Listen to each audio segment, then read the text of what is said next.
wato akwai karatu ita jami'a tana haɗa mutane na ƙasa-ƙasa. Da ka ga nan Nijar an ko taba zuwa a tare a Nijeriya kuwa? Wai yanzu saboda abu ne da dai an san an je gane mulkin kai. To amma wai yanzu a tattara tafi Uganda za a tafi nemo karatu. Duk karatun nan na ƙasar nan. To Allah ya sauwake. To sai aka taru a Sudan jami'o'i daban-daban. To har da wani China shi ma ya zo karatu wajen. To wannan China Alhaji yana tafe da wato irin tsakin babansa. Yauwa da mahaifinsa ya rubuta aka da ya rasu a al'adarsu to aka rarraba wa 'ya'ya sassan jiki na uba. Yauwa ka gane to shi da sai dake da dan kashi ne dai sai aka dake sai aka zuba a kwalba. Yau ya tafi da shi. Alhaji duk lokacin da ya tashi in wannan musulmi kusan rum ɗinsu ɗaya ga gado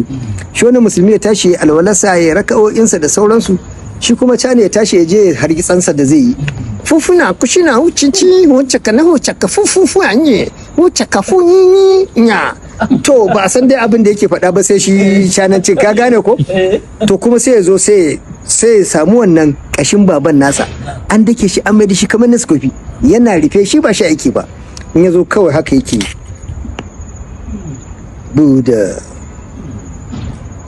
buda fushin ga hafafuni ka cashuwa fahon wa kafuni shinge hana ka hucini fahan shinge nya sai kuma haka nan fufa ka shinge ne wuce kafin yi jahun nya sai kuma haka nan ashe bauta yake shi girmama babansa yake yi yawa shi kuma wannan bahaushe da aka hada su irin a hall zan ce ko kuma room daya shi bai san bai taba ganin sa yayi ba shikenan da yazo irin hada shayi ya dauka Nescafe ne shi wannan bahaushe da yazo kai ya ganshi a dan tarin sa a kwalbatin da suna da family da yawa an rarraba shi abin da ya samu kenan kawai da ya hada ruwan zafi sai ya sa madara sai ya zazzage wannan tokar ta baban wannan cana da aka kone Alhaji aka burge ya kara kawai ya shanye da ka zuwa ya tadda shi yana shanti ya ga abu na sai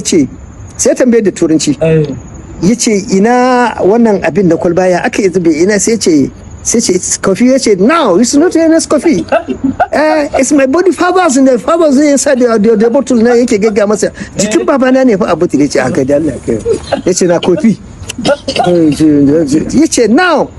ya ce a kofi ya ce ya shanye shi da shayi yanzu ya ce wuce kan kufu na kufuko wuce na kufu ni shingi wuni kan hafa ci hunyenye ga maka yana masa wannan jawabi ya ce kai ya riki da saboda bacin rai ma ya koma ce na ci maimakon da turanci ya yi gargadi in gaya maka to shi dai